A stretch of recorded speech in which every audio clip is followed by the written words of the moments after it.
Hello dear students, welcome in ASC starter. Dear student, अब आपका ना साइंस का एग्ज़ाम है।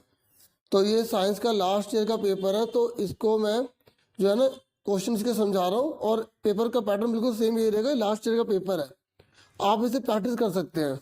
और जो इसमें क्वेश्चन देख रहे हो ना, आप इसके आसपास की चीज़ों की और तैयारी करना ताकि आपके अच्छे नंबर आ सकें। ठीक है, तो यहाँ पर पहला सेक्शन ए है और सेक्शन ए में बोला which of the following is not an example of chemical change. अच्छा, एक बात और बोलूँ, मैं इसकी ऑफिशियल आंसर की भी आपको लास्ट में दिखा दूंगा, अब वो भी मैच कर लेना। पहले हम थोड़े से इसमें एमसीक्यू कर लेते हैं, हिंदी इंग्लिश दोनों बच्चे ध्यान देखना।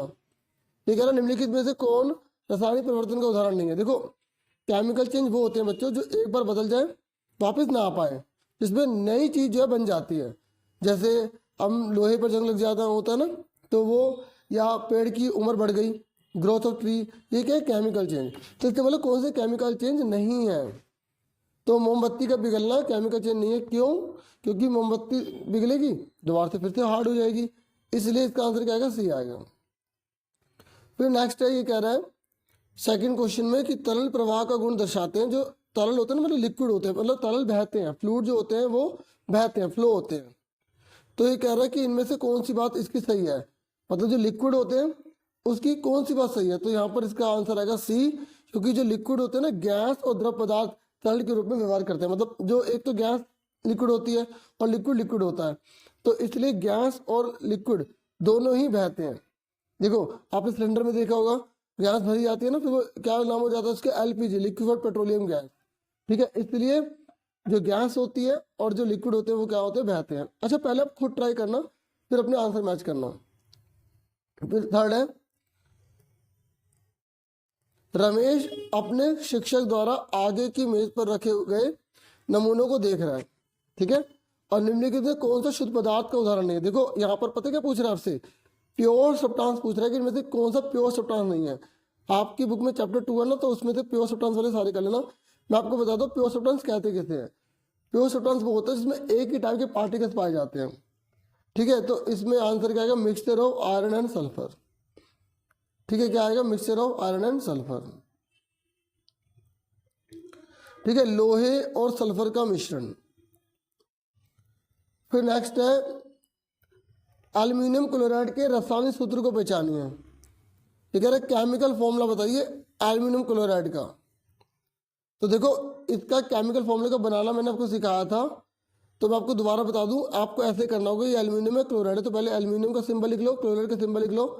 फिर एल्यूमिनियम की वैलेंसी कितनी होती है, एल्यूमिनियम की होती है आपकी 3 होती है, क्लोराइड की कितनी होती है, 1 होती है। अब इसको क्रॉस मल्टीप्लाई कर दो, तो क्या आ गया, Al1Cl3, नीचे लगाते हैं। ठीक है, तो इसलिए इसका आंसर क्या आएगा, सी आ जाएगा। ऐसी चैप्टर 3 में आपको और केमिकल फॉर्मूले करने हैं। आप रासायनिक सूत्र किसे कहते हैं वो कर लेना। अब जैसे जो लास्ट ईयर है ना, उसके हिसाब से अलग एटमोसिटी कर लेना, परमाणुता किसे कहते हैं, डाल्टन की एटॉमिक मॉडल की जो थ्योरी है वो पढ़ लेना। ठीक है, फिर कह रहे सोडियम हाइड्रोक्साइड में कितने तत्व उपस्थित होते हैं। ये कह रहे कितने एलिमेंट होते हैं सोडियम हाइड्रोक्साइड में। देखो, एलिमेंट पूछ रहा है, तो पहले आप इसका सिंबल लिख लो, सोडियम हाइड्रोक्साइड। तो कितने एलिमेंट हो गए, एक सोडियम, दूसरा ऑक्सीजन और तीसरा हाइड्रोजन, तो 3 हो गए। इसमें कितने हो गए, 3। उसके बाद नेक्स्ट है, एक परमाणु में 19 प्रोटॉन है, 18 इलेक्ट्रॉन है और 21 न्यूट्रॉन है। तो ये कह रहा है कि परमाणु की संख्या कितनी होगी। देखो, इंग्लिश में प्रोटॉन, इलेक्ट्रॉन और न्यूट्रॉन आपको दे रखा है, आपसे एटॉमिक नंबर पूछ रहा है। तो मैं आपको बता दूं डियर, जो एटॉमिक नंबर होते हैं वो प्रोटॉन और इलेक्ट्रॉन के बराबर होते हैं। ठीक है, नॉर्मली ऐसा पाया जाता है, पर आप कहेंगे सर यहाँ पर तो प्रोटॉन और इलेक्ट्रॉन तो सेम ही नहीं है, तो इसने एक आधा शेयर किया होगा इलेक्ट्रॉन, ऐसा इसलिए होगा। ठीक है, तो यहाँ पर परमाणु संख्या पूछ रहा है, तो आपको याद रखना है कि कभी भी अगर आपसे परमाणु संख्या के बारे में बोलेगा, ठीक है, एटॉमिक नंबर के बारे में पूछेगा, तो वैसे तो एटॉमिक नंबर जो होते हैं नंबर ऑफ प्रोटॉन के बराबर होते हैं। तो आपको हमेशा यहाँ पर प्रोटॉन बताना है कि 19, क्योंकि याद रखना अगर एटॉमिक नंबर पूछेगा तो वो प्रोटॉन के बराबर होंगे, तो इसलिए इसका आंसर जो है वो क्या आएगा, हमारा 19 आएगा। ये याद रखना डियर, हमेशा प्रोटॉन के बराबर होते हैं। अगर मास नंबर पूछेगा तो आपको प्रोटॉन और न्यूट्रॉन को प्लस कर देना है। क्योंकि इलेक्ट्रॉन ना अगर कोई शेयर कर लेता है तो कम या ज़्यादा हो जाते हैं। समझे मेरी बात। 7वें क्वेश्चन पर आ जाओ। 7वें में बोल रहा है कि अगर किसी एलिमेंट में 20 एटॉमिक नंबर है, परमाणु 20 है, तो उसका इलेक्ट्रॉनिक कन्फिग्रेशन कैसा होगा। तो देखो आपको पता होना चाहिए जो शेल होती है ना कक्ष के एल एम एन इस तरीके से होती है। तो पहले वाले में 2 भरते हैं, बाद वाले में 8 लेते हैं, तो टोटल 20 है। तो पहले में 2 भर गए, फिर दूसरे में 8 आएंगे, तीसरे में 8 आएंगे, 8 और 16 2 कितने हो गए 18 और 2 यहाँ आ गया 20। तो इसलिए इसका आंसर क्या आएगा हमारा डी आंसर आ जाएगा। मैंने ये आंसर करे हुए आप देख भी सकते हैं। ठीक है, समझ में आ गया। हिंदी में बोलते हैं इलेक्ट्रॉनिक विन्यास। इलेक्ट्रॉनिक विन्यास के एल एम एन कक्ष में बांटे जाते हैं। तो पहले जो होते हैं वो पहले वाले में 2 आएंगे, ठीक है, और दूसरे में फिर 8 करके भरना है। जैसे गुल्लक होते हैं ना गुल्लक, वैसे आपको भरना है। ठीक है, तो 8 फिर 2, इसमें 9 नहीं ले सकते आप। ठीक है, 8 लेने, पहले वाले में 2 ही लेते हैं, 2 से ज़्यादा नहीं ले सकते पहले वाले में। ठीक है, उसके बाद नेक्स्ट है, ये कह रहा है कि किसी विलेन में रखी एक कोशिका सिकुड़ जाएगी। मतलब अगर हम किसी सेल को किसी में डालते हैं और वो सिकुड़ जाते हैं, श्रिंक हो जाती है, तो ये पूछ रहा है अगर वो श्रिंक हो जाती है तो इनमें से कौन सा रीज़न होगा। ठीक है, देखो ये जो सेल वाला जो श्रिंक वाला है ना क्वेश्चन, ये एग्जाम में ऐसे आने ही आना है। ठीक है, तो सेल में आपने आइसोटोनिक पढ़ा होगा, तो उसके रिगार्डिंग आप अच्छे से एग्जाम में प्रिपेयर करना। ठीक है, तो 8वां क्वेश्चन है ना, इसका आंसर क्या है सी। ठीक है, क्या आंसर है इसका सी। ठीक है, क्लियर हो गया आपको, ये याद रखना सी इसका आंसर है।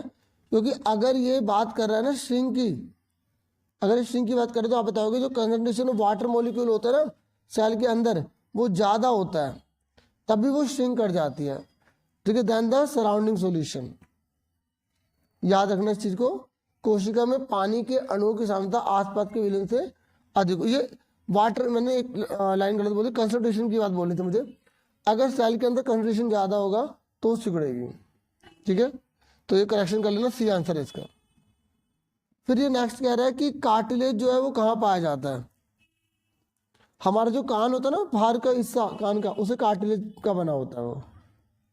फिर ये 10th क्वेश्चन कह रहा है कि किसी वस्तु के विस्थापन के संबंध में कौन सी बात सत्य है। देखो आपको पता होना चाहिए, मैं इंग्लिश में डिस्प्लेसमेंट बोलते हैं। तो डिस्प्लेसमेंट कर बोलना पता है, जैसे पहला पॉइंट है, ये लास्ट पॉइंट है, इसके बीच की जो सबसे मिनिमम डिस्टेंस होती है उसे डिस्प्लेसमेंट कहते हैं। The displacement is the shortest distance. विस्थापन जो दूरी की जो दूरी है ना, दूरी 2 पॉइंट के बीच की जो सबसे छोटी दूरी होती है, जो सबसे छोटी दूरी होती है उसे हम क्या बोलते हैं, विस्थापन कहते हैं। तो ये कह रहे हैं कौन सी बात सत्य है। तो आपको याद रखना डियर कि जो डिस्प्लेसमेंट होता है उसका मैग्नीट्यूड भी होता है और उसकी डायरेक्शन भी होती है। तो इसका आंसर क्या आएगा, ए आएगा। क्या आएगा इसका आंसर, ए। ठीक है, डिस्प्लेसमेंट का एक मैग्नीट्यूड भी होता है, उसकी डायरेक्शन भी होती है। फिर उसके बाद नेक्स्ट है, ये कह रहे हैं 80 किलो और 20 किलो वाले 2 पिंड है। ठीक है, एक 20 न्यूटन का, दूसरा 60 न्यूटन का है। तो दोनों के एक्सेलरेशन की रेशियो निकालनी है। ठीक है, किसकी रेशियो निकालनी है, एक्सेलरेशन की रेशियो निकालनी है। तो आपको क्या करना होगा, दोनों का पहले एक्सेलरेशन निकालना होगा, फिर उसकी रेशियो निकालनी होगी। ठीक है, तो आपको फॉर्मूला पता होना चाहिए, F = होता है M × A। ठीक है, सुन रहे मेरी बात। तो आपसे ए की रेशियो पूछ रहे, ए की, तो पहले वाले का निकालो ए, पहले वाले का ए कितना आएगा, F कितना 20/80। देखो मेरी बात सुनो, अगर हमें ए निकालना होता है तो F बटे में हम M कर देते हैं। ठीक है, तो F कितना पहले वाले का 20 और ठीक है M कितना है 80। तो 0 0 करके 2 1 कम 2 तो 4 तो 1/4 आ गया। तो पहले वाले का 1/4 आ गया, दूसरे वाले का निकालो, दूसरे वाले का 60 और बटे में 20। तो 0 0 करके 2 3 6 3 आ गया। ठीक है, अब देखो पहले वाले का कितना 1/4, दूसरे वाले का कितना 3/1। तो 1/4 तो उल्टा कर देंगे, 3/1 को उल्टा कर देंगे तो 1/3 हो जाएगा। तो आंसर कितना आ जाएगा, 1:12 आ जाएगा। क्या आ जाएगा, 1:12 आ जाएगा। ठीक है, तो उसके बाद इसका आंसर है 12 में आ जाओ। ये कह रहा है अगर 20 मीटर पर सेकंड के निरंतर वेग से चलती हुई 2000 किलोग्राम की गाड़ी का संवेग कितना होगा। यहाँ पर आपसे पता है क्या पूछ रहा है, मोमेंटम पूछ रहा है। क्या पूछ रहा है, मोमेंटम। तो मोमेंटम का फॉर्मूला आपको पता है बच्चों क्या होता है। मोमेंटम का मतलब सिंबल होता है P, और P का फॉर्मूला होता है M इंटू ए। ठीक है, तो M कितना है आपका 2000 और A कितना है आपका 20। ठीक है, तो इस तरीके से आप इसको मल्टीप्लाई करो, 2 दूनी कितना होगा 4, 1 2 3 4 जीरो लग गई, 1 2 3 4 जीरो लग गई, तो इसका आंसर कितना है 4 मल्टीप्लाई 10 की पावर 4। तो इसलिए इसका आंसर देखो मैंने कर भी रखा है, तो इसका आंसर क्या आएगा, सी आ गया। ठीक है, संवेग का फॉर्मूला रखना P equal to M into a. M मतलब मास, मतलब द्रव्यमान। फिर 12th क्वेश्चन है, तो ये कह रहा है कि एक संगीत समारोह में जो ऑर्केस्ट्रा बजाने से पहले एक सितार वादक सितार की डोरी को तनाव को समायोजित करने की कोशिश करता है और डोरी को उपयुक्त ढंग से खींचता है। तो आपको बताना है कि वो ऐसा करके वह क्या समायोजित कर रहा है। ठीक है, तो इसका आंसर है डी, अन्य संगीत वाद्य यंत्रों की आवृत्ति के साथ सितार की आवृत्ति, मतलब जो दूसरे बज रहे हैं और सितार बज रहा है उनकी फ्रीक्वेंसी के साथ वो तो मैच करने की कोशिश कर रहा है और एक सुर बनाने की कोशिश कर रहा है। ठीक है, आप इंग्लिश में भी पढ़ सकते हैं, इसका आंसर क्या है, डी है। फिर ये कह रहा है कि अगर दो लगातार स्ट्रिंग है या गर्दन के बीच की दूरी x है तो तरंग दैर्ध्य कितना होगा। देखो आपको पता नहीं चाहिए वेवलेंथ क्या होती है। देखो ये क्रेस्ट है, देखो जो ऊपर वाला है इसे क्रेस्ट कहते हैं और ये नीचे वाले को ट्रफ कहते हैं। ये क्या है, क्रेस्ट, और ये क्या है, ट्रफ। इसे बोलते हैं हिंदी में श्रृंग और इसे बोलते हैं गर्त। ठीक है, तो ये कह रहा है कि अब ये अगला आ गया, ये श्रृंग है, ये भी श्रृंग है, ये भी श्रृंग है, तो इन दोनों के बीच की दूरी x है। तो कह रहा है वेवलेंथ कितनी होगी। तो देखो जो दूरी होती है ना दो के बीच में उसे ही वेवलेंथ कहते हैं, उसे ही तरंग दैर्ध्य कहते हैं। तो इसलिए x है, तो x ही आंसर इसका आ गया। फिर ये कह रहा है कि पौधों को सबसे बड़ी मात्रा में क्या चाहिए होता है। पौधों को सबसे ज्यादा मैक्रो लेवल पर क्या चाहिए होता है, तो इसे चाहिए होता है NPK। फिर ये कह रहा है किस फसल पैटर्न में एक ही खेत में 2 या 2 से अधिक फसलों को एक साथ उगाया जाता है। जब किसी जमीन पर 2 या 2 से अधिक को एक साथ उगाया जाता है उसे हम बोलते हैं मिक्स क्रॉपिंग। क्या बोलते हैं, मिक्स क्रॉपिंग। और इंटर क्रॉपिंग मतलब जब एक ही खेत में अलग अलग फसलें हम उगा रहे हैं ना, तो उसको बोलेंगे जब हम। ठीक है, तो आपको जो पूछा जाए उसका आंसर आपको देना है। बाकी थोड़ा इसके ऊपर और स्टडी कर लेना बुक से, इंटर क्रॉपिंग और मिक्स क्रॉपिंग में डिफरेंट आ जाता है। फिर ये कह रहा है 17 क्वेश्चन, ये कह रहा है दुधारू पशुओं को संतुलित आहार दिया जाता है। ये कह रहा है जो बैलेंस डाइट दी जाती है जो मिल्किंग एनिमल होते हैं। ठीक है, और ये कह रहा है बैलेंस डाइट जो है अगर देते हैं ना पशुओं को तो इनसे दूध ज़्यादा निकलता है। तो दोनों सही है, रीज़न भी ठीक है। तो देखो सबसे पहले ऐसा कोई भी क्वेश्चन है पहले चेक किया करो ट्रू है फॉल्स है। जब ट्रू हो तो चेक किया करो क्या ऊपर वाली लाइन नीचे की वजह से है। कुछ सोचो, वो कह रहा है कि जो है ना उनको बैलेंस डाइट देते हैं, क्यों देते हैं, क्योंकि वो ज़्यादा दूध दे पाए, इसलिए ये आंसर है इसका। फिर ठीक है, फिर 19वें पे आ जाओ, ये 18 पे 18 तो हो गया ना हमारा, ये अभी 17 हुआ है, अब 18 पे आ जाओ। 18 में कह रहे हैं वस्तु तैरती है यदि वह तरल की मात्रा को विस्थापित करती है जिसका वजन वस्तु के वास्तविक वजन से अधिक होता है। तो देखो ये बिल्कुल ट्रू लिखा है, तैरते समय वस्तु नीचे की ओर कोई नेट बल अनुभव नहीं करती, तो ये तो गलत लिखा है। ठीक है, तो इसका आंसर जब ए सही है आर गलत है, तो हम किस पर टिक करते हैं, यहाँ पे ऑप्शन लिखे थे ना, जब ए सही है आर गलत है तो इसका सी आंसर आ जाएगा। अब जब आप आंसर की में देखोगे ना तो उसमें गलत छपा हुआ है तो इसको मत देखना। ठीक है, आंसर ये जो मैं बता रहा हूँ वो देखना। फिर ये 19 है, तो ये कह रहा है the inner lining of intestine has tall epithelial cell. तो ये ट्रू है, ये कह रहा है columnar epithelium facilitate absorption and secretion. तो ये भी ट्रू है, दोनों ट्रू है, रीजन भी ठीक है, तो ए आंसर होगा। ये आप चैप्टर जो 6 है उसमें पढ़ेंगे ना तो आपको अच्छे से पता लगेगा, और उसमें आप कार्डियक मसल के बारे में पढ़ लेना, और जो 5वां चैप्टर है उसमें जो 3 प्रकार की सेल के बारे में जो बता रखा है।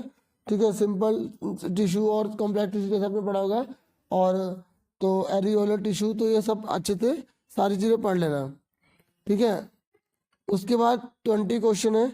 तो ये कह रहा है कि कोशिका भित्ति कोशिका का निर्जीव भाग है, मतलब ये कह रहा है जो सेल वॉल होते हैं वो जिंदा नहीं होती है। तो बिल्कुल सही बात बोल रहे हैं।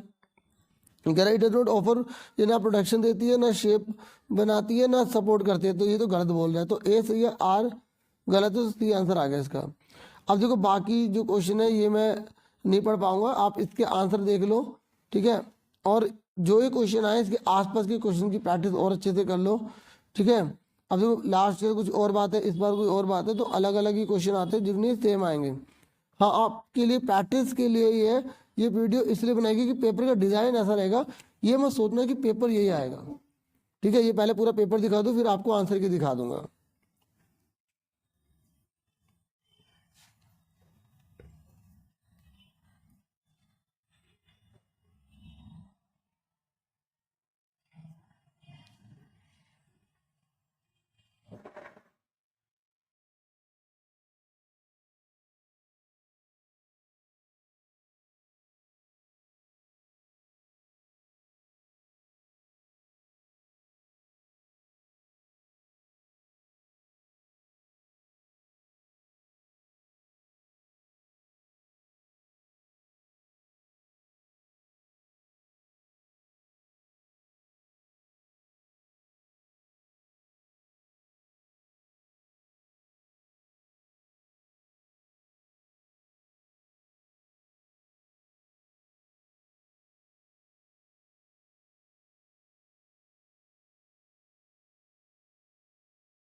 फरवरी 2023 को एग्जाम हुआ था मॉर्निंग है। देखिए आंसर किया है, अब आप अपने आंसर जो है, जैसे आप खुद क्वेश्चन करेंगे ना, तो आप इससे पहचान लेना, प्रैक्टिस कर लेना। अब 20 तक के क्वेश्चन की तो मैं आपको प्रैक्टिस करवा ही चुका हूँ, ठीक है। तो अब आप बाकी के आगे देख लो, ये आप सारे देखना चाहते हो तो सारे देख लो, मैं बिल्कुल आराम से सी आंसर था, आपको ये दिखा रहा हूँ, ठीक है। सी था और 4 का